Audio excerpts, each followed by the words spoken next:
আমন্ত্রণ সব খবরে আপনাদের সঙ্গে আছি আমি দেবাশিস রঞ্জন সরকার।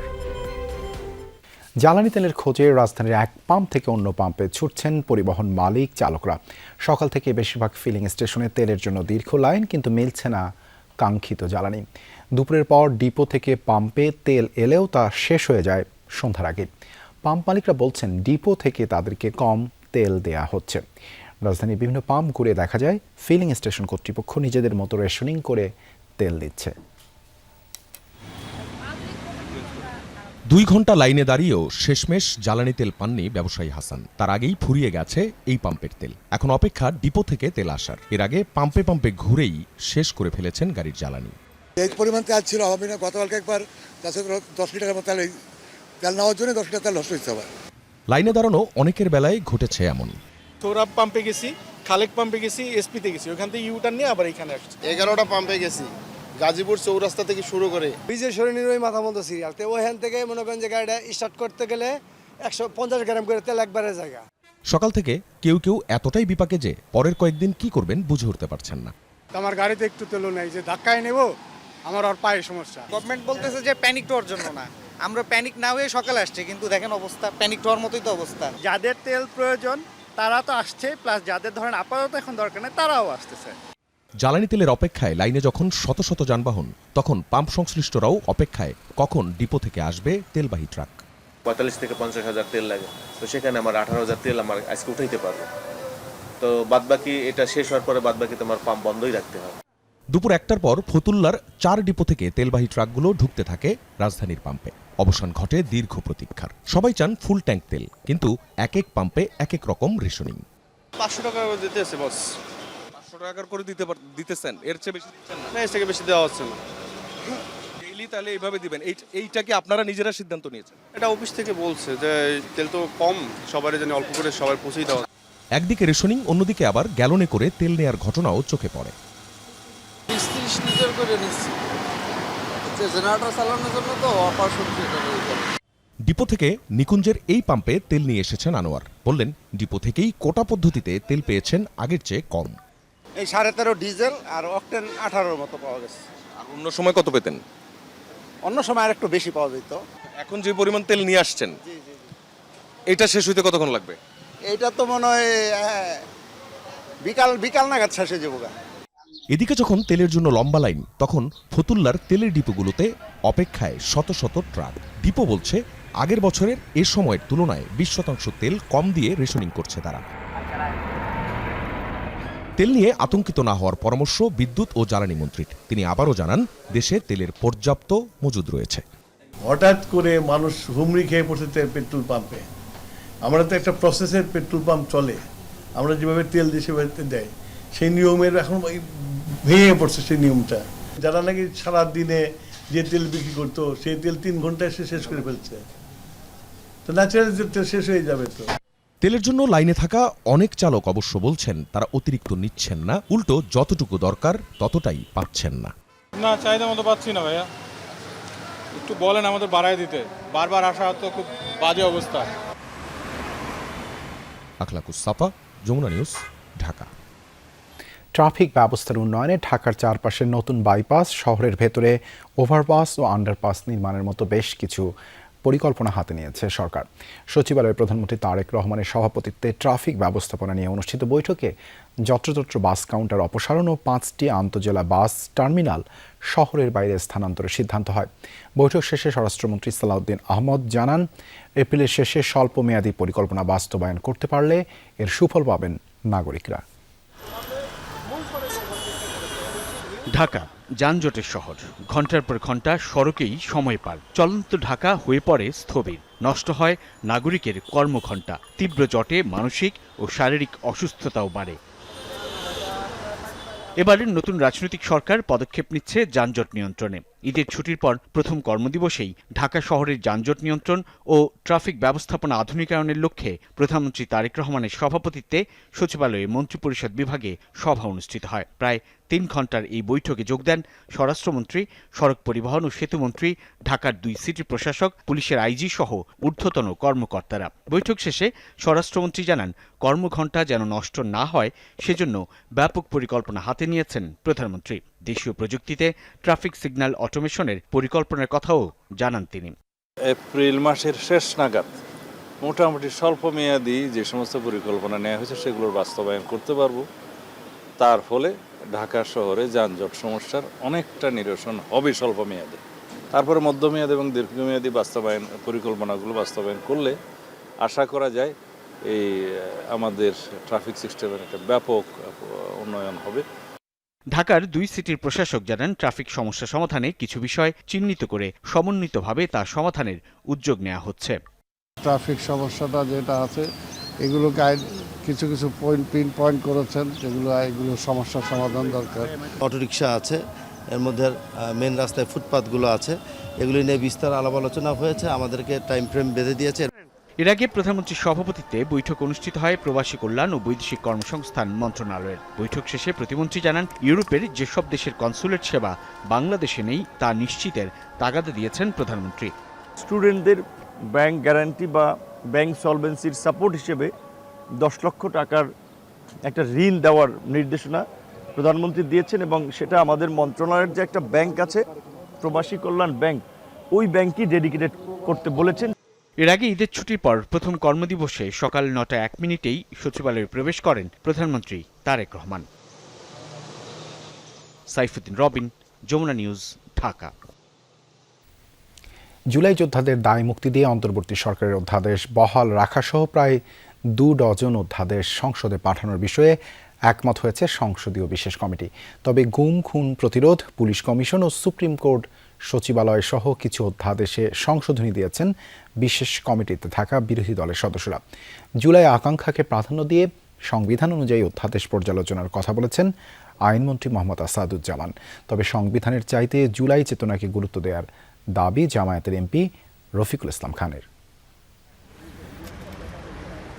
সংসদের প্রথম অধিবেশনেই অন্তর্বর্তীকালীন সরকারের করা 133টি অধ্যাদেশের বিষয়ে সিদ্ধান্ত নিতে চায় সরকার। সেজন্য সরকারি ও বিরোধী দলের সদস্যদের সমন্বয়ে 14 সদস্যের সংসদীয় বিশেষ কমিটি করা হয়। বুধবার সেই কমিটির প্রথম বৈঠক অনুষ্ঠিত হয় সংসদ ভবনের ক্যাবিনেট কক্ষে, যেখানে অধ্যাদেশ যাচাই বাছাই করা হয়। বৈঠকে সভাপতিত্ব করেন অ্যাডভোকেট জয়নাল আবেদিন। যোগ দেন স্বরাষ্ট্রমন্ত্রী সালাউদ্দিন আহমদ, আইনমন্ত্রী মোহাম্মদ আসাদুজ্জামান সহ কমিটির বেশিরভাগ সদস্য। বিরোধী দল থেকে ছিলেন এমপি মুজিবুর রহমান ও রফিকুল ইসলাম খান। প্রথম দিনের বৈঠকে 133টি অধ্যাদেশের মধ্যে 27টি নিয়ে আলোচনা হয়। জুলাই যোদ্ধাদের তাদেরকে সেই নামে অভিহিত করা হয়েছে। গণ অভ্যুত্থানে যারা নেতৃত্ব দিয়েছে, অংশগ্রহণ করেছে, সেই বিষয়ে ইনডেমনিটি দেয়ার একটা বিষয় অধ্যাদেশ আছে। যেমন এইগুলোকে আমরা গ্রহণ করব। ফ্যাসিবাদী সরকারের সময়ে বিভিন্ন প্রতিষ্ঠানের নামকরণ করা হয়েছিল, তাদের নেতাদের নাম বিভিন্ন নামে, এগুলো বিলুপ্ত করা হয়েছে। এগুলো ইজিলি আমরা গ্রহণ করব। 27টি পর্যন্ত আজকে গিয়েছি, এর মধ্যে 4-5টা নেক্সট মিটিংয়ে আলোচনা হয়, পরবর্তী সময় আলোচনা হবে, আরও সংশোধন কি বলে বিয়োজন সহ। আর বেশিরভাগ বিষয়ে আমরা একমত হয়েছি। অধ্যাদেশের গুরুত্ব বিবেচনায় আরও কয়েকটি বৈঠক করবে সংসদীয় এই বিশেষ কমিটি, যার মধ্যে কিছু অধ্যাদেশ কোনো পরিবর্তন ছাড়াই সংসদে উত্থাপিত হবে, কয়েকটি হবে সংশোধন করে। সংবিধান নাকি জুলাই আকাঙ্ক্ষা আলোচনায় কোন বিষয়ে গুরুত্ব পাচ্ছে কমিটির কাছে? আমরা দুইটাকেই সমন্বয় করে এগিয়ে যেতে চাই। সংবিধান এবং জন আকাঙ্ক্ষা দুইটাকে সমন্বয় করে, সংবিধান অবশ্যই সবার থেকে এগিয়ে থাকে। জুলাই আকাঙ্ক্ষাকে সামনে রেখে, এই চেতনাকে সমুন্নত রেখে সংবিধানের পরিবর্তন করার দরকার হলে পরিবর্তন হবে। সংবিধান তো কোনো ওহিও না, কোনো কোরআনও নয়, বরঞ্চ এইটা দেশের প্রয়োজনে, জনগণের প্রয়োজনে পরিবর্তন হতেই পারে। 2 এপ্রিল অন্তর্বর্তী সরকারের করা অধ্যাদেশ নিয়ে প্রতিবেদন জমা দিবে 14 সদস্যের এই বিশেষ কমিটি। আরেফিন শাকিল, যমুনা নিউজ। জনগণের প্রয়োজনে পরিবর্তন হতেই পারে। 2 এপ্রিল অন্তর্বর্তী সরকারের করা অধ্যাদেশ নিয়ে প্রতিবেদন জমা দিবে 14 সদস্যের এই বিশেষ কমিটি। আরেফিন শাকিল, যমুনা নিউজ, ঢাকা। কলকাতায় আটক হাদি হত্যার আসামিদের জিজ্ঞাসাবাদের জন্য এখনও কনসুলার অ্যাক্সেস পায়নি ঢাকা। পররাষ্ট্র প্রতিমন্ত্রী বলেছেন, তাদের ফিরিয়ে এনে বিচার কার্যকর করা সরকারের অগ্রাধিকার। আর প্রতিবেশী দেশটি থেকে জ্বালানি আনার ব্যাপারেও সবুজ সংকেত মিলেছে বলে দাবি করেন তিনি। ইনকলাব মঞ্চের আহ্বায়ক প্রয়াত ওসমান হাদি হত্যায় সন্দেহভাজন ফয়সাল ও আলমগীরকে গ্রেপ্তারের পর 2 সপ্তাহের রিমান্ডে নিয়েছিল কলকাতা পুলিশ। তারপর দ্বিতীয় দফায় জেল গেটে আরও জিজ্ঞাসাবাদের জন্য তাদের দিল্লিতে নিয়েছে দেশটির গোয়েন্দা সংস্থা। আর ঈদের আগে তাদের ভারতে পালাতে সহায়তার দায়ে ফিলিপকে আটক করে জিজ্ঞাসাবাদ শুরু করেছে কলকাতা পুলিশ।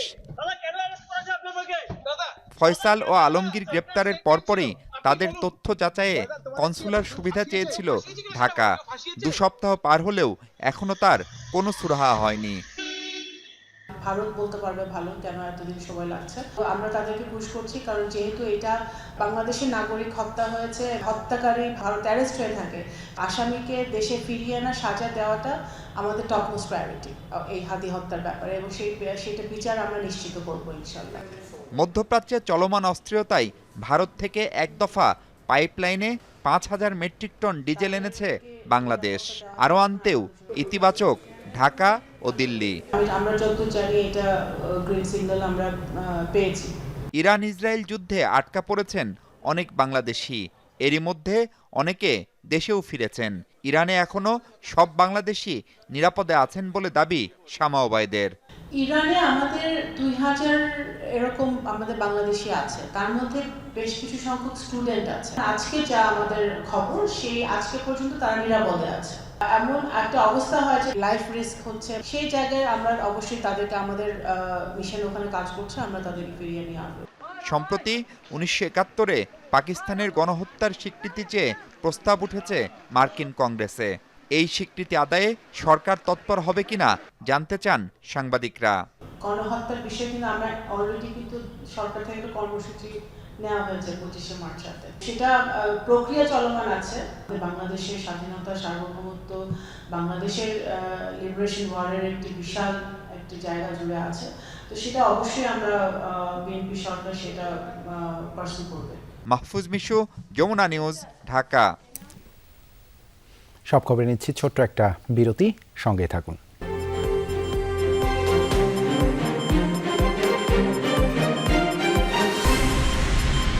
ব্রাহ্মণবাড়িয়ার নাসিরনগরে নির্বাচনী বিরোধের জের ধরে বিএনপির 2 সমর্থক গ্রুপের সংঘর্ষে 2 জন নিহত হয়েছেন, আহত হয়েছেন অন্তত 40 জন।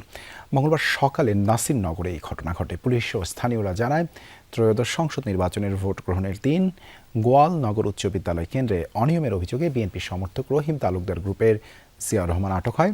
পরে ভ্রাম্যমাণ আদালত তাকে 10 দিনের কারাদণ্ড দেয়। সম্প্রতি এ নিয়ে বিএনপি সমর্থক কাশেম মিয়া গ্রুপের শিশু মিয়া নামে একজনকে দায়ী করে তাকে মারধর করে জিয়াউর।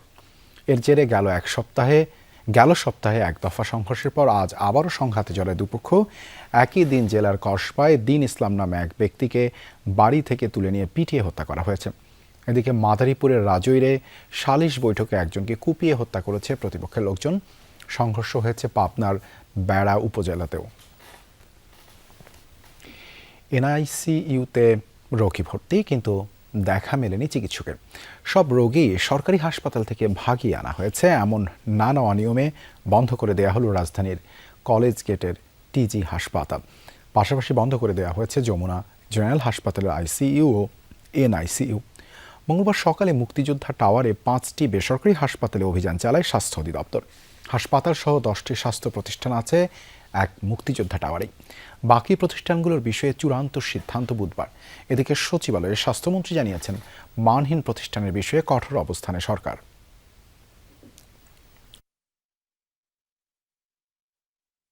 আজকে থেকে আমাদের ডাইরেক্টর হসপিটাল বাকি সমস্ত ক্লিনিকগুলিতে ভিজিট করবে, তাদের লাইসেন্সগুলি চেক করবে, এক্সিস্টিং ডাক্তার আছে কিনা, সমস্ত যা যা থাকার দরকার এগুলি চেক করে, যেগুলি না পাবো আমরা লাইসেন্স বাতিল করে দেব।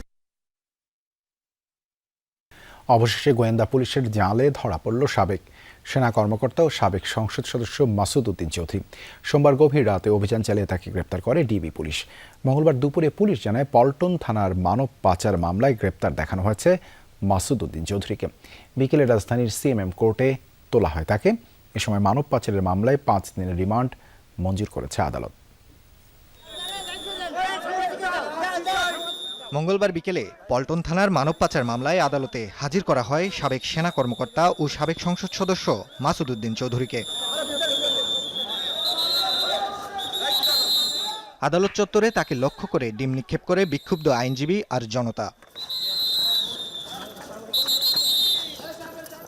মামলায় সাবেক এই সেনা কর্মকর্তার বিরুদ্ধে গুরুতর অভিযোগ এনে পুলিশ 5 দিনের রিমান্ড চাইলে তা মঞ্জুর করেন আদালত।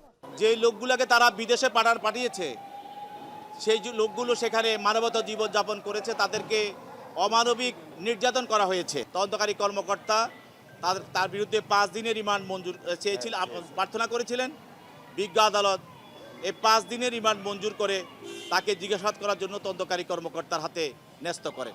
আমি মনে করি আমরা ন্যায় বিচার হতে বঞ্চিত হয়েছি, আইনের শাসন সেখানে প্রতিষ্ঠিত হয়নি, ন্যায় বিচার প্রতিষ্ঠিত হয়নি। আমরা আজকের যে অর্ডার বা আদেশ হয়েছে তার এগেইনস্টে আমরা উচ্চ আদালতে যাব। অভিযোগে বলা হয় আসামি মাসুদ উদ্দিন চৌধুরী মালয়েশিয়ার মানব পাচারের মূল হোতা। সোমবার গভীর রাতে গোয়েন্দা পুলিশের অভিযানে বারিধারা ডিওএইচএস এলাকা থেকে গ্রেফতার করা হয় তাকে।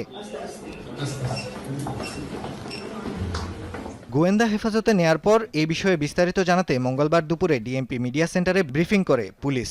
ডিবি পুলিশের ডিসি জানান, পরোয়ানা থাকায় মাসুদ চৌধুরীকে গ্রেফতারে আগেও অভিযান চালানো হয়। কয়েক দফায় ব্যর্থ হলেও এবার সফল হয়েছে পুলিশ। মানি লন্ডারিং মামলা হয়েছে সিআইডিতে, ওনারা দেখতেছে, প্লাস দুদকও এটা নিয়ে একটা অনুসন্ধান চালাচ্ছে।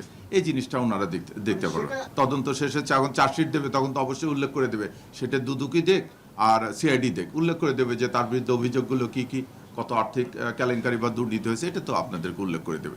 ডিবি পুলিশ বলছে 1/11-এর পরদিন তৎকালীন সেনা সমর্থিত তত্ত্বাবধায়ক সরকার গঠনে কুশীলবের ভূমিকায় ছিলেন সাবেক এই সেনা কর্মকর্তা। 1/11-এ মাসুদ উদ্দিন চৌধুরীর সংশ্লিষ্টতার প্রশ্নে ডিবি প্রধান জানান, সংশ্লিষ্ট বিষয়ে অভিযোগ দায়ের হলে ব্যবস্থা নেওয়া হবে। কেউ ওনাকে দ্বারা ক্ষতিগ্রস্ত হয়েছে, সে ক্ষতিগ্রস্ত যে কারো অধিকার আছে আইনের আশ্রয় নিয়ে, এখনো যদি নেয় আমরা তাকে ওয়েলকাম জানাবো। নাফিজ আলম চয়ন, যমুনা নিউজ, ঢাকা। সব খবরে নিচ্ছি ছোট্ট একটা বিরতি, সঙ্গেই থাকুন।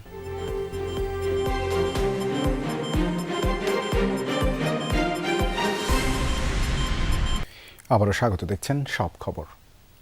পবিত্র মাহে রমজান ও ঈদ উল ফিতরের ছুটি শেষে শ্রেণী কার্যক্রম শুরুর পরবর্তী 10টি শনিবার বিদ্যালয় খোলা রাখার নির্দেশনা দিয়েছে প্রাথমিক শিক্ষা অধিদপ্তর। মঙ্গলবার প্রাথমিক শিক্ষা অধিদপ্তরের মহাপরিচালক আবু নূর মোহাম্মদ শামসুজ্জামান জানান, সবার সাথে কথা বলে এই সিদ্ধান্ত নেওয়া হয়েছে। শিক্ষকদের সাথে আলোচনা করা হয়েছে। গেল 19 মার্চ থেকে এসব শিক্ষা প্রতিষ্ঠানের টানা 40 দিনের ছুটি শুরু হয়। সেই হিসেবে আগামী রবিবার স্কুলগুলো খোলা হবে, তবে পরের শনিবার থেকে টানা 10 সপ্তাহের প্রতি শনিবার খোলা থাকবে স্কুল।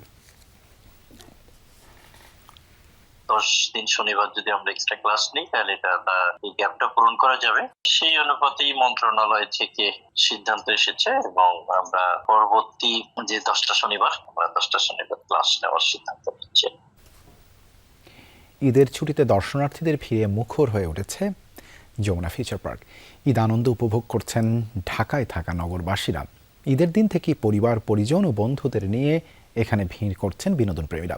ফুড কোর্টে খাবার আর আড্ডার পাশাপাশি বিনোদন জোন ও ফিউচার ওয়ার্ল্ডের বিভিন্ন রাইড ও গেমসে ছিল উপচে পড়া ভিড়। বিশেষ করে ব্লকবাস্টার সিনেমা হলে দর্শকদের উপস্থিতি ছিল চোখে পড়ার মতো। ঈদ উপলক্ষে আয়োজন করা হয়েছে ঈদ সেলিব্রেশন 2026।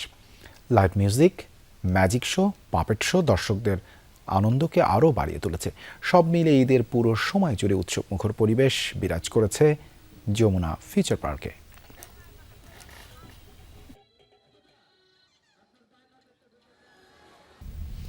$4,500 টাকা পাঞ্জাবি ও পাজামা 1,500-এর নিচে বিক্রি নয়, এমন একটি সিন্ডিকেট গড়ে উঠেছে বিশাল মার্কেটে। সেই সিন্ডিকেটই পুলিশ নিয়ে নবীন পাঞ্জাবির শোরুমে মব চালিয়ে বন্ধ করে দিয়েছে বলে অভিযোগ করেছেন প্রতিষ্ঠানটির স্বত্বাধিকারী এনামুল হাসান নবীন। রাজধানীর মগবাজারের বিশাল মার্কেটে নবীন পাঞ্জাবির শোরুমের সামনে আয়োজিত সংবাদ সম্মেলনে এই অভিযোগ করেন তিনি। বলেন, সাধারণ মানুষ ও মধ্যবিত্তের হাতে কোয়ালিটিফুল পোশাক সাশ্রয়ী মূল্যে তুলে দিতে কাজ করে নবীন। তবে এই মার্কেটে তৈরি হওয়া সিন্ডিকেট বারবার বাধা দিয়ে প্রতিবন্ধকতা তৈরি করছে। প্রধানমন্ত্রী তারেক রহমানের নাম ব্যবহার করে এই সিন্ডিকেট অপকর্ম করছে বলেও অভিযোগ করেন তিনি।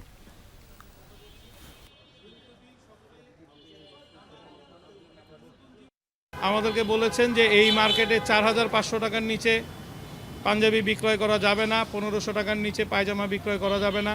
তারা ওই রকমভাবে একটা সিন্ডিকেট মেনটেন করে রেখেছেন। সেদিন পুলিশ সহ আমাদের দোকানটি বন্ধ করে দেয়। আমাদের দোকানের ভিতরে কাস্টমার ছিল, এই কাস্টমারদেরকে ধাক্কা দেয়, ধাক্কা দিয়ে বের করে দেয়। সিসিটিভি ফুটেজে আপনারা বিশ্লেষণ করে দেখতে পারেন।